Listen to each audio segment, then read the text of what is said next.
Hello guys. I haven't posted in a fair while. I've been going through a few processes of my own. Not good, not bad. Just it took a bit of time to actually come forward and make a new video for LiveSmart Foundational Development. So what I wanted to talk about today is the forward movement. The forward thinking with forward movement, and creating a better people, a more comfortable people working with people, moving into groups, working together in groups, communities to communities, as I always end off my videos with, and eventually community and unity. So it's a forward movement and a forward thinking of, I wouldn't say all positive thinking. I mean, that's just unrealistic. You can't be positive. We are human. We are walking this earth and we are going to be challenged. And challenges come our way, either to try and stop us from working in the light or to work in positive terms, working together, challenges coming to challenge our thinking and to become more creative. Sometimes you need to get bored. You know, we always say with children, they must get bored. Actually, they do not need to be entertained all the time, because if they don't get bored and eventually create their own games or create their own entertainment to sometimes play by themselves or together with friends in their own forms of collaboration, how are we going to move forward with new ideas, new thinking, and forward movement, forward thinking? So it's not about positive thinking all the time. It's not about no arguments. It's not about not having fear at all. The fears are going to come, because how else are you going to find your courage? And so forth. You know, so life isn't about forward movement and forward thinking, and life isn't about not having challenges and having all smooth sailing all the way. However, it can be made a lot easier, and it can be made a lot happier. And we can actually, when we look into our situations and our scenarios and all the activities that we do get up to, if you look at it deeper, if you look at it and see the bigger picture, that is what our forward movement and forward thinking is about. And as we go, it will evolve, it will grow, and it'll become something else, because there are other people that will get involved, that will bring in new ideas, their thinking, their forward movement ideas. And that is all about the collaboration of moving forward, but about moving forward in an empowering frame of reference, frame of mind, frame of movement. Everything empowering, and empowering each other, and just having fun with life, bringing more joy into life again, fun, playing as adults, as in playing games, joking with each other, and appreciating the jokes and the joviality of how we can actually be together. Long time have I seen this. As a kid, we grew up in, you know, socializing, family get-togethers used to be fun. And then somehow, and I'm sure many of you have experienced it, conflict became the name of the game. And now, I mean, in South Africa, where I'm from, the roads are absolutely revolting. I cannot actually begin to understand how people have become so revolting to each other. But I suppose that's also in the breakdown of what was. So going where I want to go in this actual conversation, or this video, is where we've come from is part of who we are, part of where we're going, part of, look at this piece of hair sticking out, awful, part of the journey. However, it is at an end, okay? It is at an end, and it is time to look forward, right? We came from a time of, if I have to use my own explanation, I grew up during apartheid. I knew nothing better than the life I lived. And I think many people during apartheid knew nothing better than the life they lived. Yes, history has spoken for itself, but everybody has their own story about how they understand how it was, what they wanted, how it could have been better for themselves, and what they craved for a better life, for a different life, how judgment came in the different groups of people. You know, your different cultures, how everybody looked at each other funny or criticized or judged their journey. However, not everybody saw it as a bad thing. Some people felt stifled. Some people felt free. Some people loved the way they were living. I've heard people after the breakdown of apartheid say apartheid times were actually, everything worked better. Things were better. Other people are very happy for the way things happened when apartheid got broken apart.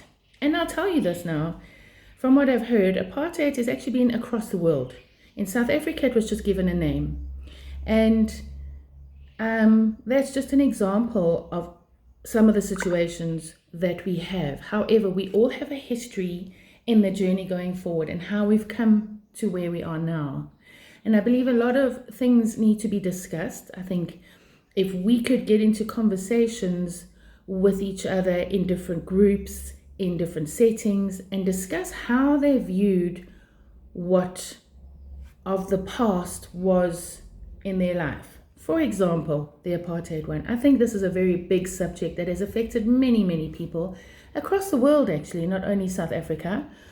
And in their own situations, how has that separation affected each and every person in the world? How did you see what it was? Where did it come from? What are the stories you were told?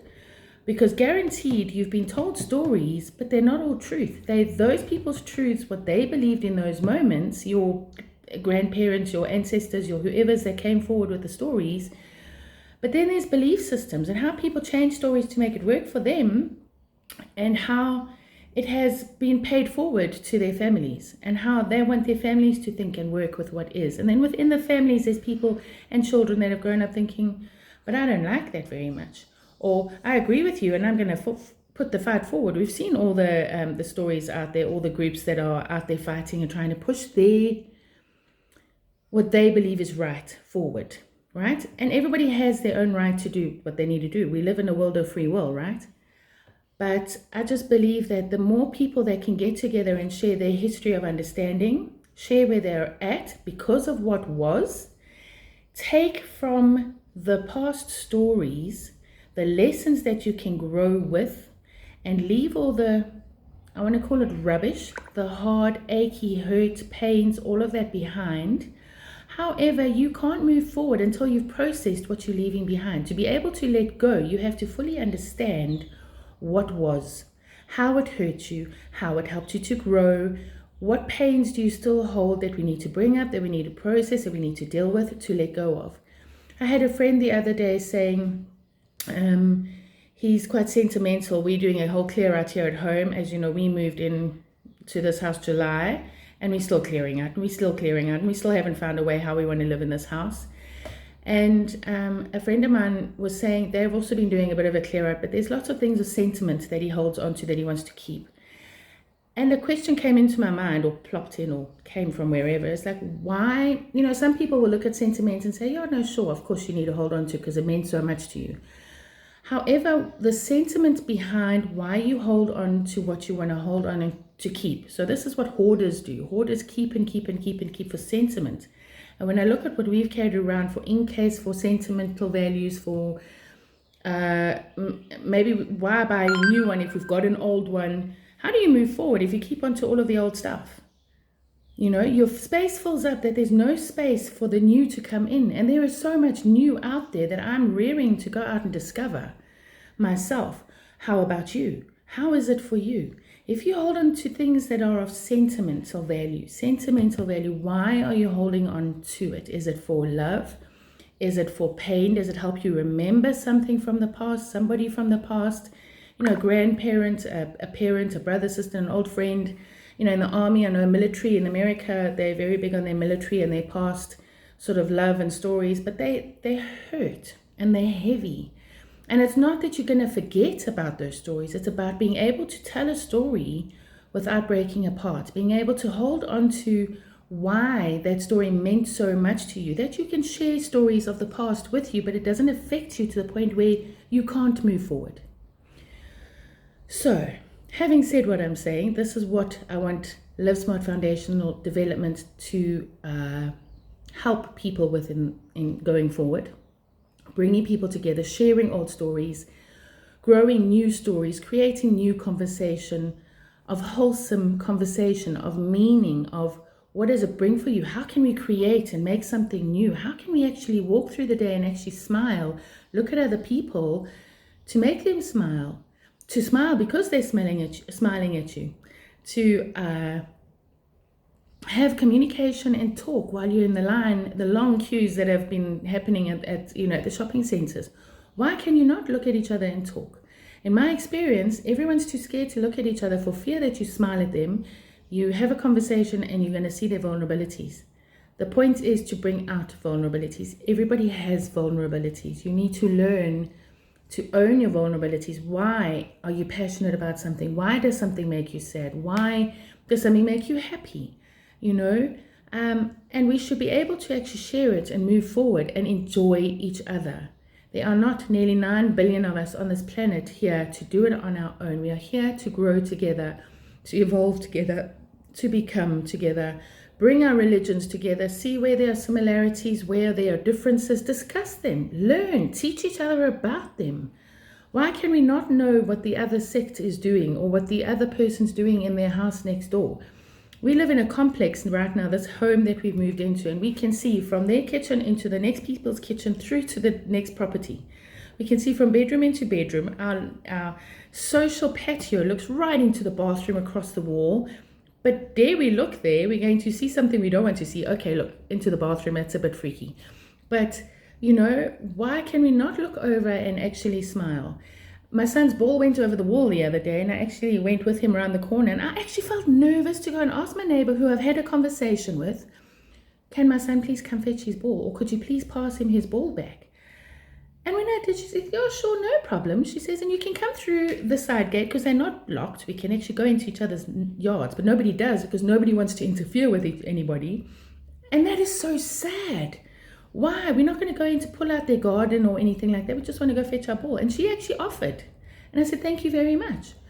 And that to me felt so in awe of what the forward movement should be about. We should be allowed to say, "Hi neighbor, how are you? Come across whenever you want, pop in and come and have a cup of coffee. It doesn't matter if the house is a mess or I'm not all fully dressed up or I'm still in my pajamas." When you go camping, you get out of your tent and everybody's having their coffee, walking around in their gowns and in their slippers and in their pajamas, off to the bathroom, carrying your toilet paper. Why can we not do that in our homes, in our complexes? And not quite be in each other's faces, obviously respect and honor each other, but become community again. Our complex, we've got so many children within the complex, and they don't know each other. They don't talk to each other. It's like my son goes around, running around, and I think, oh my goodness, he's like, they're all going to think this poor little white boy is running around playing on his own, but he's looking for friends. He's a socialite. He wants to play, and he's kind of like out there inviting friends to come and join him. And when he has a friend, oh my goodness, he's so elated. Yet people are too scared to socialize, integrate, share. And it's been a long time in the growth process of our separation that it's enough now. It's time to come together and start bringing each other towards each other and towards ourselves. So I hope this video makes a lot of sense. I really, really would love some of you to please email me LiveSmartFD for Foundational Development, livesmartfd@gmail.com. Share your scenarios. Let me know when you want to get together, and we can either do it online via Zoom or Google Meet or however we can actually get together and chat. Let's begin conversations. Let's start it out as conversations. They will go deep at times, and they might feel like we get into conflict situations, but that is good. That is good. So we can learn how to break down the conflict defensive talk and turn it into communication in sharing. We can't solve what was. What was has been done. It's water under the bridge. It's flowed down the river into the sea already. It's all done. However, our emotions and what's been left behind, the scarring that is left behind, we can talk about, we can share, and we can actually help each other heal through becoming a people of peoples. This is what I'd like to help create with LiveSmart Foundational Development. So in love, light, glory, joy, and all those good things, I hope to communicate with all of you at some stage in life.